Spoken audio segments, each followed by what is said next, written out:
capítulo 14. Elija ser resuelta.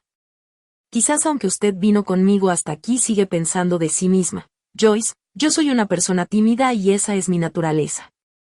Casi no puedo pensar en cambiar. Aunque pueda sentirse tímida e inhibida, puede escoger caminar osadamente por su vida.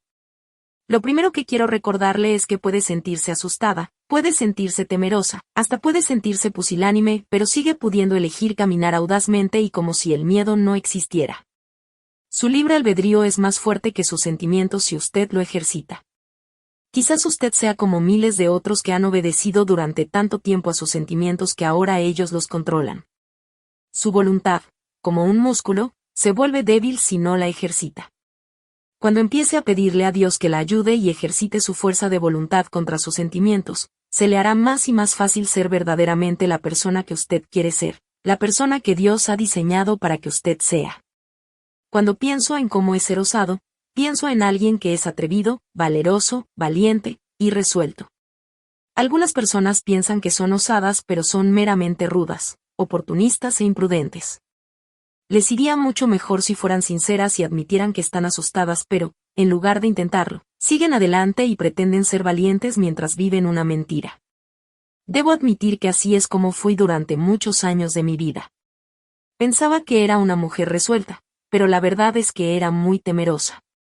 No hacía frente a mis miedos, y pretendía ante mí y el resto del mundo que no tenía miedo de nada. Hay una diferencia entre enfrentar el miedo de verdad y simplemente ignorarlo y pretender que no se está asustada y cubrir su miedo con una falsa osadía que no es más que rudeza e imprudencia. Yo era rápida para decir lo que pensaba, pero a menudo lo que decía era tonto e impropio. Asumí el control de situaciones pensando que salía resueltamente a hacer algo que nadie más parecía estar haciendo, solo para comprender más tarde que había tomado una autoridad que no me correspondía.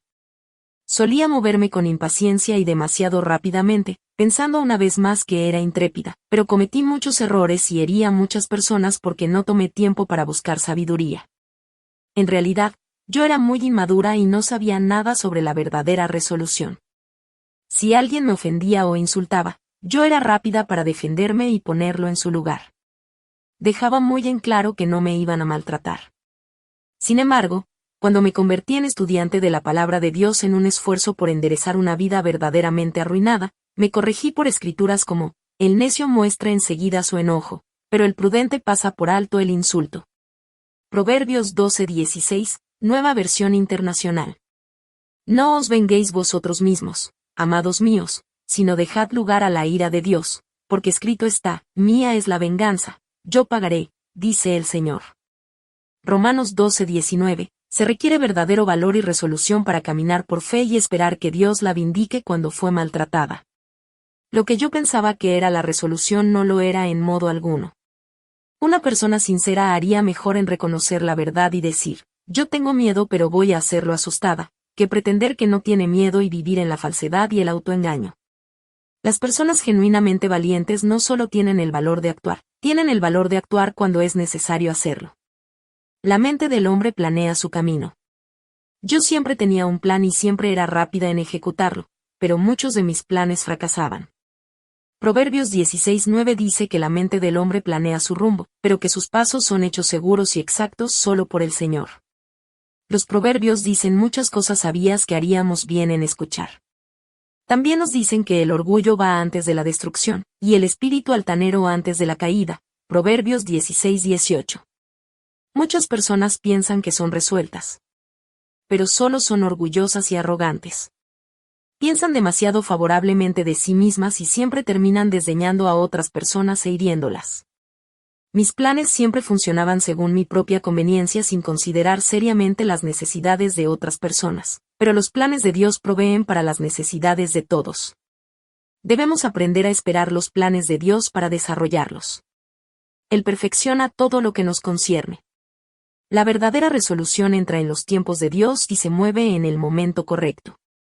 Durante los 3 años del ministerio terrenal de Jesús la gente pensaba que estaba loco. Sus propios hermanos se avergonzaban de él y en un esfuerzo por cuidar su reputación le dijeron que se fuera a otra parte a hacer su trabajo. Si él no quería hacer eso, ellos le tenían otra opción. Le dijeron que actuara y dejara de hacerlo en secreto. Intentaron convencerlo de que era tiempo de mostrarse él mismo y sus obras al mundo. En otras palabras, que Jesús impresionara a la gente con lo que podía hacer. Él les respondió diciendo, mi tiempo aún no ha llegado, Juan 7:6. ¿Cuántos de nosotros podríamos mostrar ese tipo de dominio propio? Si usted pudiera hacer los milagros que él podía hacer y se estuvieran burlando de usted y desafiándolo a que mostrara su habilidad, ¿qué haría? ¿Habría podido esperar hasta saber con certeza que era el tiempo correcto, o habría hecho algo aunque no estuviera autorizada por Dios? Es bueno tener planes y creo que debemos planear audaz y entusiastamente, pero debemos serlo bastante sabios para saber que sin Dios nuestros planes terminarán fallando. Si Jehová no edifica la casa, en vano trabajan los que la edifican. Salmos 127, 1, Reina Valera 95. Podemos construir sin tener a Dios como fundamento, pero, como cualquier edificio sin un cimiento firme, al final nos caeremos. La tontería de confiar en uno mismo. Dado que estoy escribiendo un libro sobre cómo puede volverse una mujer segura de sí misma, quiero declarar de nuevo, como ya lo hice antes en el libro, que no estoy hablando sobre confiar en uno mismo. Yo no quiero que usted tenga confianza en usted misma a menos que esa confianza esté primero arraigada en Dios. Si nuestra confianza es fruto de que estamos arraigados en Dios, entonces tenemos el tipo correcto de confianza que produce verdadera resolución. Como dijo Pablo, confiados en Dios por medio de Cristo, estamos seguros. Aquellas de nosotras que creemos ser resueltas debemos preguntarnos si tenemos seguridad en nosotras mismas o presunción. Bill Crawford dijo, la diferencia entre la seguridad en sí mismo y la presunción es tan simple como el amor y el miedo. Jesús estaba seguro de sí mismo. Hitler tenía miedo. Cuando estoy enseñando sobre la confianza, las personas suelen expresar preocupaciones sobre la diferencia entre la seguridad en sí mismo y la presunción. Dicen que se les ha enseñado a no decir, incluso a no pensar, cosas positivas de sí mismas. Si lo hicieran, podría sonar egocéntrico y egoísta. Los buenos padres no enseñan a sus hijos a ser presumidos, y lo que hacen es correcto. Nadie disfruta de una jactanciosa que está enamorada de sí misma y cree que es la respuesta a todos los problemas de la humanidad. Algunas personas piensan que saben tanto que es obvio que no saben nada en absoluto. Ni siquiera hemos empezado a tener conocimiento hasta que sabemos que no sabemos nada en comparación con lo que debemos saber. Al enseñarles a nuestros hijos a no ser presumidos, no debemos enseñarles que esté mal reconocer los aspectos positivos de sí mismos. Si usted va a solicitar un trabajo pero duda por temor a sonar presuntuosa, probablemente no consiga el trabajo. Sí, segura, pero deje que su confianza en usted misma esté enraizada en Dios. Somos lo que somos por su gracia y misericordia. Hacemos una breve pausa para comentarte que en nuestro canal encontrarás la lista de reproducción de este libro con todos los capítulos. La confianza engendra confianza. Cuando alguien se presenta de una manera segura me hace tener confianza en que puede hacer lo que hace falta hacer. No es necesario que me sigan repitiendo a mí que saben que sin Dios no son nada, pero deben decírselo a él regularmente. Recuerdo haber felicitado a un amigo por haber hecho un fino trabajo asando en las parrillas para la cena de una fiesta. Él era un hombre muy piadoso e inmediatamente respondió que no era él sino el Señor. En mi opinión, habría sido mucho mejor si él me hubiera dicho, gracias por su cumplido y en su propio tiempo de oración hubiera agradecido a Dios que lo hubiera ayudado. Cuando alguien nos felicita debemos recibir su cumplido cortésmente. Tome cada cumplido que recibe como una rosa y al fin del día tome el ramillete entero y vuelva a ofrecérselo a Dios, sabiendo que de Él ha venido. El libro de Proverbios tiene mucho que decir sobre la confianza en sí mismo, y no ahorra palabras para declarar que solo un necio confía en sí mismo. Ni la nieve es para el verano, ni la lluvia para la cosecha, ni los honores para el necio. Proverbios 21:1, Nueva Versión Internacional. Un necio siempre está recibiendo algún tipo de paliza del diablo porque le abre la puerta a través de la confianza en sí mismo. Dios es nuestra defensa y protección, por eso nuestra confianza debe estar en Él y no en nosotros. Cuando estamos confiando plenamente en Dios para todas nuestras fuerzas en todos los asuntos de la vida, experimentamos una protección divina que es asombrosa. El hombre o mujer que confían en sí mismos pueden experimentar una paliza financiera. Hacen tratos malos, estafan, invierten en acciones que pierden su valor y todo porque se manejaron con su propio conocimiento en lugar de buscar la sabiduría de Dios. El necio puede experimentar una paliza mental. La persona que confía en sí misma debe preocuparse, razonar, estar ansiosa y tener miedo. Depende de sí misma para resolver sus problemas, así que tiene que arreglárselas. Los necios también experimentan una paliza emocional. Nada funciona realmente bien cuando las personas se apoyan en ellas mismas. Siempre terminan estando disgustadas porque sus planes no funcionan. Pasan la mayor parte de su tiempo frustradas. Nada es más frustrante que hacer lo mejor que se puede para resolver problemas y seguir fracasando siempre. Empezamos a pensar que algo no anda bien con nosotros y que Dios está impidiendo nuestro éxito en la esperanza de que por fin nos despojemos de nosotros mismos y vayamos a Él por ayuda. Si yo fuera a parafrasear a un Pedro 5:5 en la Biblia, diría, todos deben vestir humildad. Llévenla como un vestido y nunca permitan que los despojen de él. Vivan libres del orgullo y la arrogancia entre uno y otro, porque Dios se pone contra el orgulloso y altivo, el presuntuoso y jactancioso, y se opone e incluso los frustra y los derrota, pero ayuda al humilde. Sobreestimarse y no verse a sí mismo como realmente es sin Dios causa una reacción en cadena de problemas. Causa envanecimiento, exclusivismo, incapacidad para ajustarse y adaptarse a otros, incapacidad para llevarse bien con las personas. Básicamente porque en su envanecimiento no ven sus propias fallas, lo cual les permitiría no chocar con las fallas de otras personas. ¿Es posible ser humilde y resuelta? No solo es posible ser humilde y resuelta, es imposible ser de verdad resuelta sin humildad. Josué era un hombre que era ambas cosas. Dios le había dicho que terminara el trabajo que empezó Moisés y llevara a los israelitas a la tierra prometida. Inmediatamente después de darle la orden a Josué, Dios anunció que estaría con él igual que había estado con Moisés, Josué 1:5. La confianza de Josué descansó en el hecho de que Dios estaba con él y por eso fue capaz de avanzar y hacer algo que probablemente él se habría sentido incapaz de hacer. Josué debe de haber sentido miedo porque el Señor le dijo repetidamente no temas, lo que significa no huyas. Dios le dijo a Josué que si él era fuerte, seguro y valiente haría que el pueblo heredara la tierra que Dios les había prometido. Nadie te podrá hacer frente en todos los días de tu vida, como estuve con Moisés, estaré contigo, no te dejaré, ni te desampararé.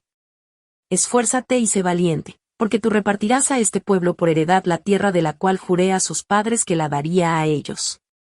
Solamente esfuérzate y sé muy valiente, para cuidar de hacer conforme a toda la ley que mi siervo Moisés te mandó, no te apartes de ella ni a diestra ni a siniestra, para que seas prosperado en todas las cosas que emprendas. Josué 1:5-7. Note el énfasis que Dios pone en sí mismo. Josué debía mantener sus ojos en Dios y sus órdenes. Él no debía enredarse en otras cosas que podrían asustarlo, se mantendría enfocado en su meta. Si obedecía, Dios no solo lo ayudaría, sino que él también tendría el privilegio de conducir a multitud de personas a una vida mejor. Y por si necesitara un último estímulo, Dios básicamente se repite a sí mismo en Josué 1:9 diciéndole, ya te lo he ordenado, sé fuerte y valiente. No tengas miedo ni te desanimes. Porque el Señor tu Dios te acompañará donde quiera que vayas. Nueva versión internacional. Yo creo que el discurso de Dios a Josué es evidencia de que allí habría en lo natural razones para que él temiera y se desanima y quisiera retroceder. Cuando damos pasos de fe para hacer progresos en la vida no hay ninguna garantía de que no experimentaremos oposición. Pero tenemos la garantía de Dios, de que Él siempre estará con nosotros, y eso es lo que realmente todos necesitamos. No necesitamos saber lo que Dios va a hacer, cómo lo va a hacer, o cuándo lo va a hacer. Solo necesitamos saber que está con nosotros. No tenga miedo. Jeremías era un hombre muy joven a quien le fue dado un trabajo muy grande. Dios le dijo que lo había llamado como un profeta a las naciones. Él iba a ser un micrófono para Dios. Pensar sobre eso asustó a Jeremías y empezó a decir todos los tipos de excusas sobre por qué no podía hacer lo que Dios le estaba pidiendo. Se estaba mirando a sí mismo y era necesario que mirara a Dios. También estaba mirando a las personas y preguntándose lo que pensarían y harían si él daba el paso decidido que Dios lo estaba animando a dar. En respuesta a los comentarios atemorizados de Jeremías, Dios le dijo que dejara de hablar y fuera a hacer lo que le había dicho que hiciera. Dios dijo, no temas delante de ellos, porque contigo estoy para librarte, Jeremías 1:8. Jeremías recibe el mismo discurso que había recibido Josué. No mires las circunstancias, simplemente recuerda que yo estoy contigo y eso es todo lo que necesitas. Jeremías estaba sintiendo el mismo temor que un niñito de 5 años experimentó el día que su madre le pidió que fuera a la despensa de la cocina y le trajera una lata de sopa de tomate. Él no quería ir solo. Allí está oscuro y estoy asustado. Ella le pidió de nuevo, y él insistió. Por fin ella dijo, está bien. Jesús estará en allí contigo. Johnny caminó vacilantemente hasta la puerta y la abrió despacio. Atisbó adentro, vio que estaba oscuro, y empezó a salir cuando de repente tuvo una idea, y dijo, Jesús, si estás allí, ¿me alcanzarías esa lata de sopa de tomate? Al final de Jeremías 1, Dios le dice al profeta que si les sigue teniendo miedo, escapando en lugar de confrontar, Él lo hará temblar delante de ellos. Recuerde que Dios quiere que enfrentemos las cosas, y no que escapemos de ellas. Cualquier cosa de la que escape siempre la estará esperando en alguna otra parte. Nuestra fuerza para conquistar se encuentra avanzando con Dios. El Señor le dijo a Jeremías en el verso final del capítulo 1 que la gente lucharía contra él pero no prevalecería por una simple razón. Yo estoy contigo. Es interesante notar que a Jeremías se le advirtió que habría una lucha, pero aún así, él no debía tener miedo porque al final tendría la victoria. De la resolución falsa a la real. El apóstol Pedro era un hombre que empezó con falsa resolución. Él pensaba que era resuelto pero en realidad, era descarado, presuntuoso, rudo y tonto en muchas ocasiones. Usualmente era el primero en hablar pero a menudo lo que decía era orgulloso y completamente fuera de lugar. Pedro pensaba de sí mismo más favorablemente de lo que hubiera debido. Le fue necesario cambiar su confianza en sí mismo por confianza en Dios. Jesús trató de advertir a Pedro que lo negaría 3 veces en un corto periodo, pero Pedro pensó que eso era absolutamente imposible. Después de que Jesús permitió que lo capturaran, Pedro fue reconocido como uno de sus discípulos. Inmediatamente negó aún conocerlo. Pedro siguió manteniendo la misma contestación miedosa hasta negar a Cristo rápidamente 3 veces. Pedro, que parecía ser tan intrépido, literalmente se caía a pedazos de miedo durante una crisis real. Lucas 22. Jesús prometió a sus discípulos que después de su muerte y resurrección Él enviaría a su Espíritu Santo a llenarlos de poder real. Ellos experimentarían verdadera resolución que se arraigaría y conectaría con su fe en Él. Pedro, junto con otros, recibió este poder de lo alto en el día de Pentecostés y Hechos 1 encuentra a Pedro predicando audazmente en las calles de Jerusalén, ya no preocupándose para nada de lo que otros pensaran. Pedro se vio a sí mismo como el farsante y pecador que era. Se arrepintió, perdonó y ahora estaba lleno de la resolución santa que solo puede venir de Dios. ¿Qué está enfrentando usted? Hemos mirado las circunstancias desafiantes de Josué, Jeremías y Pedro, pero ¿qué está enfrentando usted en este mismo momento? ¿Esas circunstancias amenazantes están frente a usted? En ese caso, recuerde que Dios está con usted y nunca la dejará ni desamparará. Pídale que la ayude y Él lo hará. No tiene que pretender ser valiente. Si está preocupada, dígale a Dios cómo se siente. Si está angustiada, dele esas preocupaciones a Dios. Después de todo, Él sabe todas las cosas. Usted puede decir que siente miedo, pero también la animo a